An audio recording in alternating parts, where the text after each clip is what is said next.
Hello friends, നമസ്കാരം. നമ്മുടെ Kerala T V സീരിയലിലേക്ക് എല്ലാവർക്കും സ്വാഗതം. പോലീസ് സ്റ്റേഷനിൽ എത്തിക്കഴിഞ്ഞപ്പോഴേക്കും ഇന്ദ്രൻ നല്ലവനേക്കാൾ നല്ലവനിൽ നല്ലവനായെന്ന് തന്നെ പറയാം. അങ്ങനെ നമ്മുടെ അച്ഛൻ അങ്ങ് വരുന്ന സമയത്ത് മാഷിനോട് അച്ഛാ എൻ്റെ കൂടെ മോളെ പറഞ്ഞു വിടച്ചാ, അത് ചെയ്യച്ചാ, ഇത് ചെയ്യച്ചാന്നും പറഞ്ഞ് ഭയങ്കര അഭിനയം കാഴ്ചവെക്കലും. അപ്പോൾ ഈ അവിടെ ഉണ്ടെന്ന പോലീസുകാരൻ ഇന്ദ്രന് സപ്പോർട്ടായിട്ട് സംസാരിക്കുകയും കൂടെ ചെയ്യുമ്പോൾ നമ്മുടെ പല്ലവി ആണെങ്കിൽ ഭയങ്കരമായിട്ട് ദേഷ്യപ്പെട്ട് ഇങ്ങനെ നിൽക്കുക. ലാസ്റ്റ് കുറ്റമെല്ലാം കൂടെ പല്ലവിയുടെ തലയിലേക്ക് വെച്ച് കൊടുത്തിട്ട് പല്ലവി അവൻ്റെ തലയും തല്ലി പൊള്ളിച്ച് അവിടെ നിന്ന് ഇറങ്ങി പോകുന്നതാണ്. നീയാണ് ചെയ്തതെന്ന് പറഞ്ഞ് പല്ലവിയുടെ തലയിൽ വെച്ച് കെട്ടിക്കൊടുക്കുന്നു.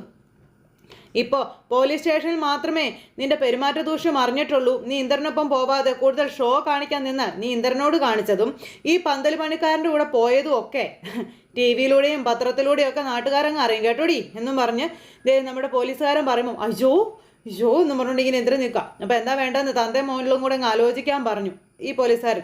അയ്യോ അങ്ങനെയൊന്നും ചെയ്യില്ല സാറേ, പല്ലവി ഒരു പാവമല്ലേ എന്നൊക്കെ ചോദിച്ച് ഇന്ദ്രൻ ഇങ്ങനെ പറയുമ്പോൾ ഇവിടെ ഷോ കാണിക്കുന്നതേ സാറാണെന്ന് പല്ലവി അന്നേരം പറഞ്ഞു. അത് ആർക്ക് വേണ്ടിയാണെന്നും എനിക്ക് നല്ല വ്യക്തമായിട്ട് അറിയാം എന്ന് നമ്മുടെ പല്ലവി അങ്ങ് പറഞ്ഞു. വിട്ടുകൊടുക്കുന്നില്ല പല്ലവി. പിന്നെ ടി വിക്കാരുടെയും പത്രക്കാരുടെയും പേര് പറഞ്ഞ് സാർ എന്നെ ഭയപ്പെടുത്തേണ്ട ആവശ്യമൊന്നുമില്ല, അവർ വരട്ടെ, അവരോട് എനിക്കും ചിലത് പറയാനുണ്ട് എന്ന് പല്ലവി പറഞ്ഞപ്പോൾ സാറങ്ങ് പേടിച്ചു. പക്ഷെ പറഞ്ഞു കഴിഞ്ഞാൽ സാറിൻ്റെ തലയിൽ ചിലപ്പോഴേ തൊപ്പി കണ്ടെന്ന് വരത്തില്ല. എന്ത് വേണമെന്ന് സാറ് നിരുത്തി ചിന്തിച്ചിട്ട് എന്നോട് സംസാരിച്ചാൽ മതിയെന്ന് പറഞ്ഞു. അത് കേട്ട് കഴിഞ്ഞപ്പോഴത്തേക്കും ഇന്ദ്രൻ മൊത്തത്തിൽ ഇങ്ങനെ നോക്കുക, ദൈവമേ പണിയായോ എന്നുള്ളൊരു പേടിയിൽ. ആ സമയം നമ്മുടെ അച്ഛനും അല്ലെങ്കിൽ സേതു ഒക്കെ ഭയങ്കര ഇതായിട്ടിരിക്കുക. അപ്പോഴേക്കും പെട്ടെന്ന് ഇവനെ പിടിച്ച അകത്തിട എന്ന് പറഞ്ഞുകൊണ്ട് ഈ SI അങ്ങ് പറഞ്ഞു. SI പറഞ്ഞു കഴിഞ്ഞപ്പം എന്താ ഇന്ദ്ര നീ ഇങ്ങ് മാറിയെന്നേ ഇങ്ങ് വന്നേ എന്ന് പറഞ്ഞ് ഇന്ദ്രനെ അങ്ങ് വിളിച്ചുകൊണ്ട് പോണു. ഈ സമയത്ത് അവിടെ നമ്മുടെ സേതുവിനെ പിടിച്ച് അകത്തിടുക. സേതുവിനെ പിടിച്ച് അകത്തിട്ടു. ഇന്ദ്രനുമായിട്ട് പോലീസുകാരൻ പുറത്തേക്കും ഇറങ്ങി. എന്നിട്ട് പുറത്തിറങ്ങി കഴിഞ്ഞിട്ട് ഇന്ദ്ര നീ കരുതുന്നത് പോലെ പല്ലവി നിനക്കൊപ്പം വരാനൊന്നും പോകുന്നില്ല. ഇനിയിപ്പോൾ ബലം പ്രയോഗിച്ച് പറഞ്ഞു വിടാമെന്ന് വെച്ചാൽ അവൾ പറഞ്ഞതുപോലെ എൻ്റെ തൊപ്പിയുടെ കാര്യത്തിൽ തീരുമാനമാകുമെന്ന് പറഞ്ഞു. അപ്പോൾ തൊപ്പി പോയാലും സാറിൻ്റെ പിള്ളേരും ഭാര്യയും പട്ടിണി ആവില്ലെന്ന് ഇന്ദ്രൻ പറയുന്നു. ഇപ്പം തന്ന ഇരട്ടി പണം ഞാൻ തരാം, പക്ഷേ പല്ലവി എനിക്കൊപ്പം വന്നിരിക്കണം. അപ്പം ഇന്ദ്ര പറയുന്നതിനും ഭീഷണിപ്പെടുത്തുന്നതിനും ഒക്കെ പരിധിയില്ലേടാ. അതെ, അവളൊരു കോളേജ് അധ്യാപികയാണ്. നിയമങ്ങളൊക്കെ അവൾക്ക് നന്നായിട്ട് അറിയാം. ഭാര്യയുടെ സമ്മതമില്ലാതെ ഭർത്താവിനൊപ്പം അയക്കാൻ ഓരോ നിയമത്തിലും പറയുന്നില്ല എന്ന് പറഞ്ഞു. അതെനിക്കും അറിയാവുന്ന കാര്യമാണ്. പക്ഷെ പണത്തിന് മുകളിൽ നിയമങ്ങളൊക്കെ മാറ്റി എഴുതാൻ പറ്റില്ലേ സാറേ എന്ന് ചോദിച്ചപ്പം സോറി ഇന്ദ്ര, എനിക്കത് പറ്റത്തില്ല. ഇതൊരു പെൺകുട്ടിയുടെ ജീവിതം വെച്ചിട്ടുള്ള കളിയാണ്. ഇവിടെ ചാടിക്കയറി തീരുമാനങ്ങളൊക്കെ എടുത്താലേ എൻ്റെ കാര്യം കൈവിട്ട് പോകുമെന്ന് പറഞ്ഞു. ശരിയെന്നും പറഞ്ഞു. അപ്പം അങ്ങനെയാണ് കാര്യങ്ങളല്ലേ, അറിയാമല്ലോ. ഇപ്പം തന്നെ എൻ്റെ പേരിൽ ഒരുപാട് ഇതുള്ളതാണ്, അതുകൊണ്ടാണ് എനിക്ക്. പക്ഷേ സാർ എൻ്റെ കൂടെ അവളെ പറഞ്ഞു വിടുമെന്ന് ഞാൻ വിചാരിച്ചതെന്ന് പറഞ്ഞപ്പോൾ എടാ ഒന്ന് വിരട്ടിയാൽ പ്രശ്നങ്ങളൊക്കെ തീർപ്പാവുന്നല്ലേ ഞാനും കരുതിയത്. ഞാൻ അറിഞ്ഞോ അവൾ ഓരോന്ന് പറഞ്ഞ് എന്നെ മുൾമുനയിൽ നിർത്തുമെന്ന്? അവൾ ഇത്രയ്ക്ക് മിടിക്കുകയാണെന്ന് ഞാൻ അറിഞ്ഞു. അവൾ നല്ലൊരു മിടിക്ക് പെണ്ണ. മിടിക്കെന്ന് പറഞ്ഞാലും പോരാ, മിടിക്കെന്ന് തന്നെ വേണം പറയാൻ. അവളെ നീ കൈവിട്ട് കളഞ്ഞതേ വലിയ അബദ്ധമായി പോയടാ. ഞാൻ കൈവിട്ട് കളഞ്ഞൊന്നും അല്ലല്ലോ, അവൾ ഇറങ്ങിപ്പോയതല്ലേ. പോകാതെ നീ നോക്കണമായിരുന്നു. ഇനിയിപ്പോൾ പറഞ്ഞിട്ടൊന്നും കാര്യമില്ല എൻ്റെ ഇന്ദ്ര. അവൾ ഒരിക്കലും നിനക്കൊപ്പം വരാനൊന്നും പോകുന്നില്ല. അവളെ മനസ്സിൽ നിന്ന് അങ്ങ് കളഞ്ഞേക്കാൻ പറഞ്ഞു. അപ്പം മനസ്സിൽ നിന്ന് അങ്ങനെ അങ്ങ് കളയാൻ ഇന്ദ്രനോ മനസ്സില്ല. അവളെ എനിക്ക് വേണം. അവൾ വീണ്ടും എൻ്റെ ജീവിതത്തിലേക്ക് വരാൻ എന്തെങ്കിലും വഴി ഉണ്ടോ എന്നാണ് ഞാൻ ആലോചിക്കുന്നത് നോക്കുന്നതെന്നും ഇന്ദ്രൻ പറഞ്ഞു.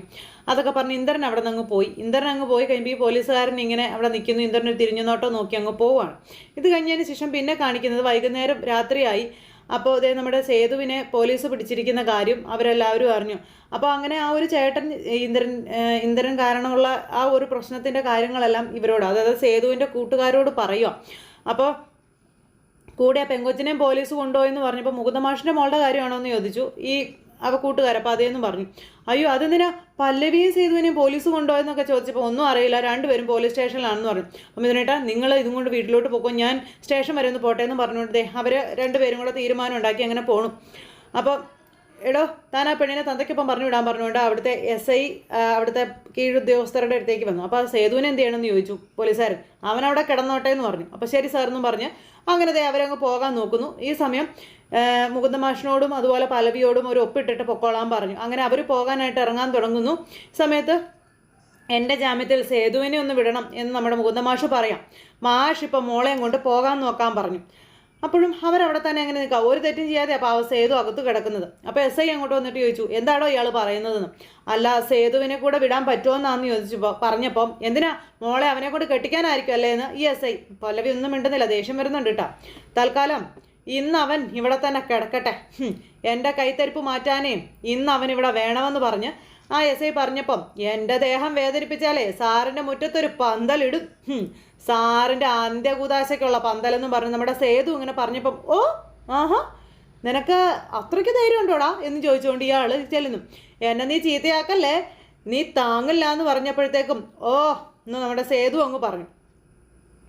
അത് കഴിഞ്ഞിട്ട് എസ് ഐ നേരെ പല്ലവിയുടെയും അതുപോലെ മുകുന്ദ മാഷിൻ്റെ അടുത്തേക്ക് ചെന്നിട്ട് എന്ത് കാണാൻ നിൽക്കുവാടോ, മോളെ വിളിച്ചുകൊണ്ട് ഇറങ്ങി പോകാൻ പറഞ്ഞു. അങ്ങനെ വാ മോളെ എന്ന് പറഞ്ഞ് മുകുന്ദ മാഷ് പല്ലവിയെ വിളിച്ചുകൊണ്ട് പോകുന്നു. പല്ലവിയാണ് തിരിഞ്ഞു നോക്കിയാൽ പോകുന്നത്. അപ്പോൾ പേടിക്കണ്ടെന്നുള്ള രീതിയിൽ സേതു ഇങ്ങനെ പല്ലവിയുടെ നേരെ കണ്ണടച്ച് കാണിച്ചു. ഇവനാണ് പുറത്തേക്ക് ഇറങ്ങിയിട്ട് പോകാനായിട്ട് പറ്റുന്നില്ല. അപ്പോഴത്തേക്ക് മാധവൻ മുതലാളിയും അതുപോലെ കുറുപ്പമ്മാവനും കൂടെ അങ്ങോട്ടേക്ക് വന്നു. അവർ രണ്ടുപേരും കൂടി വന്ന് അങ്ങനെ സ്റ്റേഷനിൽ കയറി നിൽക്കുമ്പോൾ കാണുന്നത് മകൻ ജയിലിൽ കിടക്കുന്നതാണ്. ആ മകനെ കണ്ടപ്പോഴത്തേക്കും അച്ഛൻ്റെ നെഞ്ചൊന്ന് പിടച്ചു.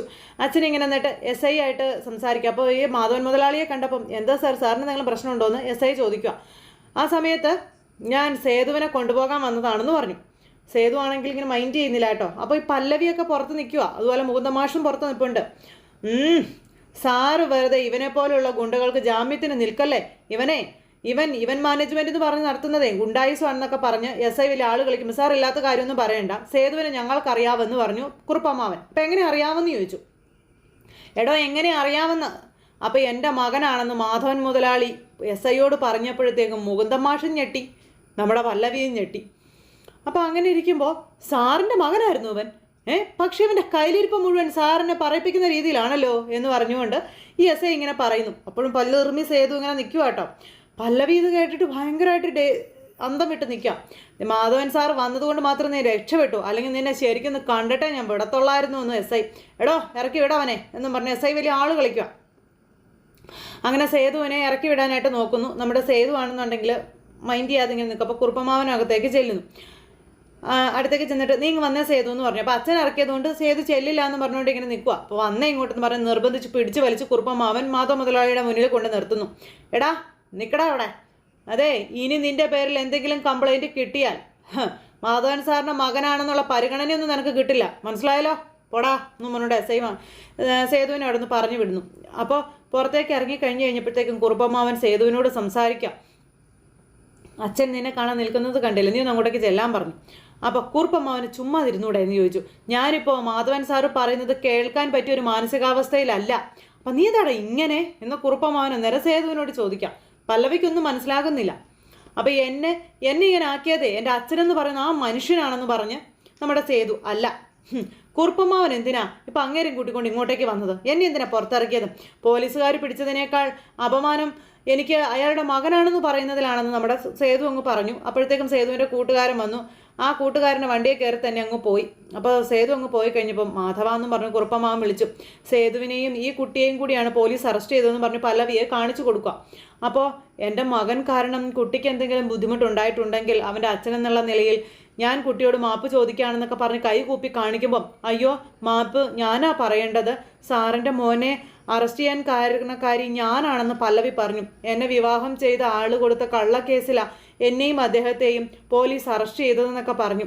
അപ്പോൾ അല്ലെങ്കിലും ആരെങ്കിലും നോട്ട് കെട്ടെടുത്ത് നീട്ടിയാൽ ഈ ബിജു വർഗീസെ ആരുടെ പേരിൽ വേണമെങ്കിലും കള്ളക്കേസ് എടുക്കുന്നവനാണെന്ന് പറഞ്ഞു കുറുപ്പമ്മാവൻ. മോള് പേടിക്കണ്ട, ആ എസ് ഐയുടെ ശല്യം ഇനി മോൾക്കുണ്ടാവില്ല എന്ന് പറഞ്ഞു. അതിന് വേണ്ടുന്ന കാര്യങ്ങളൊക്കെ മാധവൻ ചെയ്തോളൂ വന്നു. അപ്പോൾ എന്താ കുട്ടിയുടെ പേരെന്ന് ചോദിച്ചപ്പം അത് പല്ലവി എന്ന് പേരും പറഞ്ഞു. അപ്പോൾ ഇതാരാന്ന് ചോദിച്ചു. അപ്പോൾ ഇത് എൻ്റെ അച്ഛനാണെന്നും പറഞ്ഞു. അപ്പോൾ അങ്ങനെ നമസ്കാരമൊക്കെ പറഞ്ഞ് അവർ തമ്മിൽ പരിചയപ്പെടുക കേട്ടോ. അപ്പോൾ പല്ലവി എന്താ ചെയ്യുന്നതെന്ന് ചോദിച്ചപ്പം ഞാൻ കോളേജ് ലെക്ചറാണെന്നും ഒക്കെയുള്ള കാര്യങ്ങൾ പറഞ്ഞു. ശരി കാറിലോട്ട് കയറാൻ ഞാൻ നിങ്ങളെ വീട്ടിൽ കൊണ്ടുവിടാമെന്ന് പറഞ്ഞപ്പം അയ്യോ വേണ്ട സാർ ഞങ്ങളൊരു ഓട്ടോ എടുത്ത് പൊയ്ക്കോളാമെന്ന് പറഞ്ഞു പല്ലവി.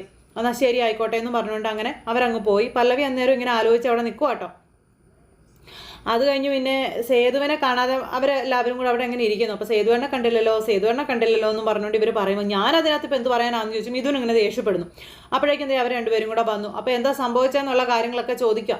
അവർ നിന്നെ തല്ലുവല്ലോ ചെയ്തോന്നൊക്കെ. അപ്പോൾ ഇല്ലയെന്ന് പറഞ്ഞു. എന്നാലും എസ് ഐ കാണിച്ച വല്ലാത്തൊരു പരിപാടിയെ പോയെന്നൊക്കെ എന്നിട്ട് അവർ പറഞ്ഞു. കാശ് കൊടുത്താലേ ആ എസ് ഐ എന്ത് വൃത്തികെട്ട പരിപാടിക്കും കൂടെ നിൽക്കുന്നവനാ. ഇവിടെ അവനെ കൊണ്ട് ഈ പരിപാടിയൊക്കെ ചെയ്യിച്ചത് ഇന്ദ്രനാ, അവൻ്റെ മോന്തക്കിട്ട് നടണം പൊട്ടിക്കണം എന്നൊക്കെ പറഞ്ഞ് ഇവർ പരസ്പരം അങ്ങോട്ടും ഇങ്ങോട്ടും പറയാം. എന്നെ പോലീസുകാർ പിടിച്ചോണ്ട് പോയാലും എനിക്ക് വിഷമമൊന്നുമില്ല, പക്ഷേ മാധവ മുതലാളി എന്നെ ഇറക്കാൻ വന്ന് എനിക്ക് സഹിക്കാൻ പറ്റാത്തത്. എന്താ സേതുവേട്ട ഇങ്ങനെയൊക്കെ? ഇപ്പോൾ സേതുവേട്ടനെ പുറത്തിറങ്ങി കണ്ടപ്പോഴാണ് ഞങ്ങൾക്കൊക്കെ ഒന്ന് സമാധാനം ആയത്. ഇപ്പോൾ മാധവ മുതലാളി വന്ന് ജാമ്യം എടുത്തത് ആ ഒരു കാര്യമൊക്കെ. അങ്ങനെ അച്ഛനെക്കുറിച്ചുള്ള കാര്യങ്ങളെല്ലാം ഇവർ പറഞ്ഞുകൊണ്ടിരിക്കുക. അപ്പോൾ ഇതെല്ലാം കേട്ട് അവർക്കെല്ലാവർക്കും സന്തോഷമായിട്ടോ. അപ്പോൾ അച്ഛനെക്കുറിച്ചുള്ള കാര്യങ്ങൾ കൂട്ടുകാർ സേതുവിനോട് പറയുമ്പം അയാൾ സ്നേഹിച്ചതും കൊഞ്ചിച്ചതും ഒക്കെ പൂർണ്ണിമയിലുണ്ടായ പെൺമക്കളെ എന്നെ അല്ലെന്നുള്ള കാര്യം സേതു ഇങ്ങനെ പറഞ്ഞു. സേതുവിനെ അവഗണിച്ചത്, സേതുവിനെ ദ്രോഹിച്ചതൊക്കെ പറയാം. അന്ന് എൻ്റെ അച്ഛൻ എന്നെ ചേർത്ത് നിർത്തിയിരുന്നെങ്കിൽ ഒരു അനാഥനെ പോലെ എനിക്ക് വളരേണ്ടി വരില്ലായിരുന്നു എന്നുള്ള കാര്യങ്ങൾ നമ്മുടെ സേതു പറയാം. തൻ്റെ അച്ഛൻ ചെയ്ത കാര്യങ്ങളൊക്കെ പറയുന്നു. ഇപ്പം എന്നെ പോലീസ് സ്റ്റേഷനിൽ നിന്ന് ഇറക്കാൻ വന്നിരിക്കുന്നു.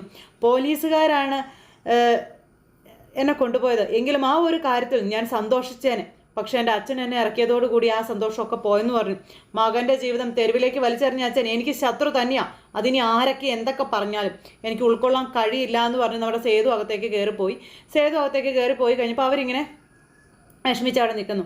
ഇതെല്ലാം കഴിഞ്ഞതിന് ശേഷം പിന്നെ കാണിക്കുന്നത് നമ്മുടെ പല്ലവി ആട്ടോ. പല്ലവി അന്ന് ഇവർ രണ്ടുപേരും കൂടെ ഡ്രസ്സ് എടുക്കാൻ വേണ്ടി ഈ പൂർണിമ ടെക്സ്റ്റൈൽസിൽ കയറിയ സമയത്ത് അവിടുന്ന് മൃദു വന്ന് വഴക്കുണ്ടാക്കിയതും ആ വഴക്കുണ്ടാക്കിയ സമയത്ത് നമ്മുടെ സേതു പറഞ്ഞ കാര്യങ്ങളൊക്കെ ആലോചിക്കുക. അപ്പോൾ ഈ മാധവൻ ആരാന്ന് ചോദിച്ചപ്പോൾ അയാൾ എൻ്റെ അച്ഛനാണെന്ന് പറഞ്ഞു. ആ ഒരു ഇതൊക്കെ പിന്നെ സ്റ്റേഷനിൽ നടന്ന കാര്യങ്ങൾ ഇതെല്ലാം ഓർക്കാം. അപ്പോൾ എന്താണെന്നൊന്നും മനസ്സിലാകുന്നില്ലല്ലോ, നാളെ നേരിട്ട് തന്നെ ചോദിക്കാം എന്നും പറഞ്ഞു ഇങ്ങനെ പല്ലവി ഇങ്ങനെ തീരുമാനിച്ചിരിക്കുക. ഈ സമയത്ത് നമ്മുടെ പല്ലവിയുടെ കൂട്ടുകാരിയുടെ അമ്മ ഇങ്ങനെ പല്ലവിയെ അതുപോലെ സേതുവിനെ കുറിച്ച് പറഞ്ഞ കാര്യങ്ങളൊക്കെ ചോദിക്കുന്നു. രണ്ടുപേര് ചോദിച്ചു എന്നൊക്കെ പറഞ്ഞ്. അപ്പോൾ പല്ലവി ഇവിടെ നിന്ന് വിടണമെന്ന് അമ്മ പറയുമ്പോൾ പല്ലവിയെ ഞാൻ ഇവിടെ നിന്ന് എവിടേക്കും വിടില്ലെന്ന് കൂട്ടുകാരി പറയുന്നു. പക്ഷെ അമ്മയും മോളും കൂടെ സംസാരിക്കുന്നത് നമ്മുടെ പല്ലവി അവിടെ വിളിച്ച് നിന്ന് കേൾക്കാനിടയായി. അപ്പോൾ അവളെ ഞാൻ എങ്ങും വിടില്ല എന്ന് പറഞ്ഞപ്പോൾ അമ്മ അതിന് താല്പര്യം കാണിക്കുന്നില്ല. അപ്പോഴേക്കും പല്ലവിയുടെ അടുത്തേക്ക് കൂട്ടുകാരി ചെന്നു. അപ്പോൾ എനിക്ക് നിന്നോട് കാര്യം ചോദിക്കാനുണ്ടെന്ന് പറഞ്ഞു പല്ലവി. അല്ല, ഞാനിവിടെ നിൽക്കുന്നത് നിനക്കൊരു ബുദ്ധിമുട്ടായോ എന്നൊക്കെ ചോദിച്ചപ്പം എന്തോ എങ്ങനെയാ എന്നൊക്കെ ചോദിച്ച് ഇങ്ങനെ കൂട്ടുകാരി പല്ലവിയോട് ദേഷ്യപ്പെടുക. അല്ല, ഞാൻ ഹോസ്റ്റലിലേക്കോ മറ്റോ മാറിയാലോ എന്ന് ആലോചിക്കുകയാണെന്ന് പറഞ്ഞപ്പം നീ ഇപ്പോൾ തൽക്കാലം എങ്ങോട്ടും പോകുന്നില്ല, ഇവിടെ തന്നെ നിന്നാൽ മതിയെന്ന് കൂട്ടുകാരി. ഇനി അഥവാ നിനക്ക് പോകണം എന്നുണ്ടെങ്കിൽ നീ നിൻ്റെ വീട്ടിലേക്ക് പോയിക്കോളാൻ പറഞ്ഞു. അല്ലെങ്കിലേ നിന്നെ വിവാഹം കഴിച്ച് പൊന്നുപോലെ നോക്കാമെന്ന് പറഞ്ഞ് ഒരാൾ വരട്ടെ, അപ്പം നിന്നെ ഇവിടെ നിന്ന് പറഞ്ഞയക്കാവുന്ന കൂട്ടുകാരി. അങ്ങനെ പല്ലവി അവിടെ നിൽക്കുന്നു. അങ്ങനെ പിന്നെ കാണിക്കുന്നത് പൊന്നുമ്മട, അതായത് നമ്മുടെ മാധവൻ്റെ വീട്. മാധവൻ ഇങ്ങനെ ഇരുന്ന് ആലോചിക്കുക. അപ്പോഴത്തേക്കും എന്തേ അച്ചു അങ്ങോട്ടേക്ക് വന്നു. അച്ഛാ, ദേ ഈ ചായ അങ്ങോട്ട് കുടിക്കാൻ പറഞ്ഞു കൊടുത്ത്, ഇത് ഞാൻ അച്ഛന് വേണ്ടി ഉണ്ടാക്കിയതാണെന്നൊക്കെ പറഞ്ഞു. അച്ചു ഇങ്ങനെ ചായ കൊണ്ടുപോയി കൊടുത്തു. അത് കഴിഞ്ഞിട്ട് പിന്നെ അങ്ങനെ ഈ ചായ കൊടുത്തു കഴിഞ്ഞപ്പോഴത്തേക്കും അച്ഛൻ ഈ ചായ മുഴുവൻ കുടിച്ചേ പറ്റൂ, എൻ്റെ അച്ഛൻ്റെ ഹെൽത്തിന് വേണ്ടുന്ന ചായ അല്ലേ അതൊക്കെ പറഞ്ഞു. അപ്പോൾ അതൊക്കെ ശരിയാ, പക്ഷെ കുറച്ച് പഞ്ചസാര കൂടി ചേർക്കുമ്പോഴേ ഇതിന് ടേസ്റ്റ് ശരിക്കും അറിയാൻ പറ്റുമെന്ന് പറഞ്ഞു. ഒരു സെക്കൻഡേന്ന് പറഞ്ഞ് അച്ചു വന്നിട്ട് പഞ്ചസാര എടുക്കാനായിട്ട് അങ്ങോട്ടേക്ക് പോയി. അത് കഴിഞ്ഞിട്ട് ഒരു പേപ്പർ എടുത്തുകൊണ്ട് കൊടുത്തു. ഇതും വായിച്ചിട്ട് പഞ്ചസാര വേണമെന്ന് അച്ഛൻ പറയാൻ പറഞ്ഞു. അച്ഛൻ്റെ ഷുഗർ ലെവലേ വളരെ കൂടുതലാണെന്ന് പറഞ്ഞു. അങ്ങനെ മകൾ അച്ഛനൊന്നും കൊടുക്കാത്ത ആ ഒരു ഇത്. പിന്നെ അപ്പോഴത്തേക്കും കുറുപ്പമാവൻ വന്നു. അപ്പോൾ കുറുപ്പമാവന് ചായ എടുക്കട്ടെ എന്ന് ചോദിച്ചപ്പം അച്ഛൻ്റെ ഹെൽത്തി ചായ ഒന്നും കുറുപ്പമാവന് വേണ്ട കേട്ടോ, സാധാ ചായ മതിയെന്നും പറഞ്ഞു. അപ്പോൾ അതേ കുറുപ്പങ്ങളെ, ഞാനുണ്ടാക്കിയ ചായ കുടിച്ചാലേ അങ്ങനെ പ്രഷറും ഷുഗറും ഒക്കെ കുറയുമെന്ന് പറഞ്ഞുകൊണ്ടിരിക്കുമ്പോഴാണ് മൃദു ഇറങ്ങി വരുന്നത്. അപ്പോൾ എനിക്ക് അതൊക്കെ കുറവാ, നിൻ്റെ അച്ഛൻ അതൊക്കെ കൂടുതൽ എന്ന് കുറുപ്പമാവൻ അച്ഛനോട് പറയുമ്പോൾ അച്ഛൻ്റെ പ്രഷറും ഷുഗറൊക്കെ കൂടുന്നതേ അച്ഛൻ്റെ ടെൻഷൻ കൊണ്ടാണെന്നും പറഞ്ഞ് മൃദു അങ്ങോട്ടേക്ക് വന്നു. അങ്ങനെ മാധവനെ ഇവർ കുറ്റപ്പെടുത്തുക. അപ്പോൾ ടെൻഷൻ കൂട്ടാൻ ഒരാൾ അവതരിച്ചിട്ടുണ്ടല്ലോ എന്നൊക്കെ പറഞ്ഞുകൊണ്ട് നമ്മുടെ സേതുവിനെ കുറിച്ച് ഇവർ 3 പേരും കൂടി ഇങ്ങനെ നിന്ന് സംസാരിക്കുന്നു. എന്നിട്ട് ഇഷ്ടപ്പെടാതെ അനിയത്തിമാരങ്ങ് കയറിപ്പോയി. അപ്പോഴത്തേക്കും മാധവന് സങ്കടം വന്നു. മാധവൻ ഇങ്ങനെ വിഷമിച്ച് നിൽക്കുമ്പോൾ കുറുപ്പമാവൻ പറഞ്ഞു, നീ ഇങ്ങനെ ടെൻഷൻ അടിക്കല്ലേ, ഇതൊക്കെ ഒരു തെറ്റിദ്ധാരണയുടെ പുറത്ത് വന്ന പ്രശ്നങ്ങളല്ലേ, ഇതൊക്കെ മാറും, താൻ സമാധാനമായിട്ടിരിക്കുക, അതൊക്കെ പറഞ്ഞ് സമാധാനിപ്പിക്കാം. അങ്ങനെ കുറുപ്പമാവൻ മാധവൻ മുതലാളിയോടെല്ലാം പറഞ്ഞു. ഇതെല്ലാം കഴിഞ്ഞു പിന്നെ കാണിക്കുന്നതോ നമ്മുടെ ഇന്ദ്രൻ്റെ ഇരുന്ന് വെള്ളം അടിച്ചുകൊണ്ടിരിക്കുന്നു. അപ്പോൾ അമ്മ അങ്ങോട്ടേക്ക് വന്നിട്ട്, നീ എവിടെ ഇരുന്ന് വെള്ളം കുടിച്ചുകൊണ്ടിരുന്നോടാ, മനുഷ്യനിവിടെ നാണം കെട്ട് പുറത്തിറങ്ങാൻ പറ്റാത്തൊരവസ്ഥയിലാണെന്നൊക്കെ പറയണു. ഇന്ദ്ര, എടാ എൻ്റെ മരുമോളും കാമുകനും പോലീസ് സ്റ്റേഷനിൽ കയറിയെന്നൊക്കെ ഇനി അറിയാൻ വേറെ ആരും ഇല്ലെന്നൊക്കെ പറഞ്ഞുകൊണ്ട് പറയുക. വിളിക്കുന്നവരൊക്കെ ചോദിക്കുന്നത് നിൻ്റെ മോൻ എന്തെങ്കിലും കുഴപ്പമുണ്ടോ എന്ന്. എനിക്കവരോട് പറയാൻ പറ്റുമോ? എൻ്റെ മോൻ്റെ ഭാഗത്ത് കുഴപ്പങ്ങളേ ഉള്ളൂ എന്ന്. അതൊക്കെ കേട്ട് ഇന്ദ്രൻ ദേഷ്യപ്പെട്ടിരിക്കുക. അന്നേരം കല്യാണം കഴിഞ്ഞ് 1 മാസം കഴിഞ്ഞിട്ടാണ് അവൾ ഇവിടെ നിന്ന് ഇറങ്ങിപ്പോയിരുന്നതെങ്കിൽ ഒരു കുഴപ്പമുണ്ടായിരുന്നില്ല. ഇതിപ്പോൾ കല്യാണം കഴിഞ്ഞ് അന്ന് തന്നെ അവൾ ഇറങ്ങിപ്പോയിരിക്കുന്നു. അതാകെ നാണക്കേടായിരിക്കുന്നു എന്നൊക്കെ പറഞ്ഞപ്പോൾ അമ്മ നോക്കിക്കോ, ആ പല്ലവിയെയും സേതുവിനെയും സ്വസ്ഥമായി ജീവിക്കാനേ ഞാൻ അനുവദിക്കില്ല. അവരെ ഞാൻ പൊളിക്കും, ഞാൻ രണ്ടിനെയും നാട്ടിൽ നിന്ന് ഓടിക്കുമെന്ന് പറഞ്ഞപ്പം, എടാ അങ്ങനെ അവരെ ഓടിച്ചാലേ പല്ലവിയും സേതുവും കൂടി എവിടേക്കെങ്കിലും പോയി ഭാര്യ ഭർത്താക്കന്മാരെ പോലെ സുഖമായിട്ടങ്ങ് ജീവിക്കും. അത് വേണ്ട, അവൾ ഈ നാട്ടിൽ തന്നെ വേണം. അവൾ ഇവിടെ നരകിക്കുന്നത് എനിക്ക് കാണണം. ആ ജീവിതത്തിന് ഒരിക്കലും ഒരു സന്തോഷം കൊടുക്കാനേ പാടില്ല എന്ന് പറഞ്ഞ് അമ്മ മകന് ഉപദേശങ്ങൾ പറഞ്ഞു കൊടുക്കാം. അപ്പോൾ അവളെ ഞാൻ കൊണ്ടുവരും അമ്മേ, അവളെന്നോട് കാണിച്ചതിന് ഓരോന്നായിട്ട് ഞാൻ അവൾക്ക് കൊടുത്തുകൊണ്ടേ ഇരിക്കും എന്നൊക്കെ പറഞ്ഞപ്പോൾ അത് വേണം മോനെന്ന് പറഞ്ഞ് അമ്മ സപ്പോർട്ട് ചെയ്യുക. അങ്ങനെ അമ്മയും മാവനും കൂടി അതിനെ കുറച്ചൊക്കെ പ്ലാൻ ചെയ്തുകൊണ്ട് നിൽക്കുന്നിടത്ത് ഇന്നത്തെ കഥ അവസാനിച്ചു. അപ്പോൾ എല്ലാവരും കാത്തിരുന്ന് കാണണേ. എല്ലാവർക്കും നന്ദി.